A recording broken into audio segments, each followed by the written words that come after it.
आज हम बात करेंगे बेल्स पाल्सी के बारे में। बेल्स पाल्सी बेसिकली एक फेशियल नर्व पैल्सी होती है, जिसको आम भाषा में लोग फेस का लकवा भी बोल देते हैं। बेसिकली ये स्ट्रोक नहीं होता, लकवा नहीं होता। बेल्स पाल्सी के अंदर फेशियल नर्व की इंजरी या एडिमा हो जाता है, जिसकी वजह से चेहरे की एक साइड में दिक्कत होती है। इसके अंदर क्या क्या क्लिनिकल फीचर्स पाए जाते हैं?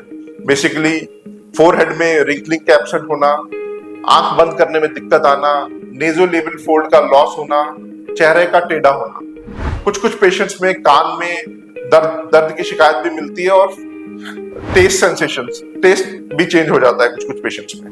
अब बेल्स पाल्सी होती क्यों है?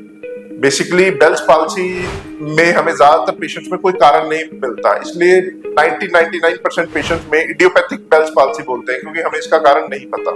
कुछ कुछ रिस्क फैक्टर्स जरूर होते हैं, जैसे कि हर्पिस इन्फेक्शन। कुछ पेशेंट्स में वायरल इन्फेक्शन, हर्पिस इन्फेक्शन के कारण भी बेल्स पाल्सी हो सकती है। डायबिटिक पेशेंट्स को बेल्स पाल्सी ज्यादा होती है। प्रेगनेंसी में, पोस्टपार्टम पीरियड में भी ये पाया गया है कि बेल्स पाल्सी के रेट ज्यादा हैं। अब बेल्स पाल्सी का ट्रीटमेंट क्या है? बेल्स पाल्सी में बेसिकली हम स्टेरॉइड्स, एंटीवायरल ड्रग्स और फेशियल फिजियोथेरेपी का सहारा लेते हैं, जिससे कि पेशेंट 80 to 90% ठीक हो जाते हैं। कुछ कुछ 5 से 10% पेशेंट्स में कुछ कुछ डेफिसिट्स रह जाते हैं, लेकिन वो भी विद टाइम ठीक हो जाते हैं। तो मैं लास्ट में सिर्फ यही कहना चाहूंगा कि बेल्स पाल्सी से घबराने की बिल्कुल जरूरत नहीं है। ये स्ट्रोक या लकवा नहीं है, और जैसे ही कोई ऐसे सिम्टम या साइंस मिले तो आप अपने नजदीकी न्यूरोलॉजिस्ट से संपर्क करें।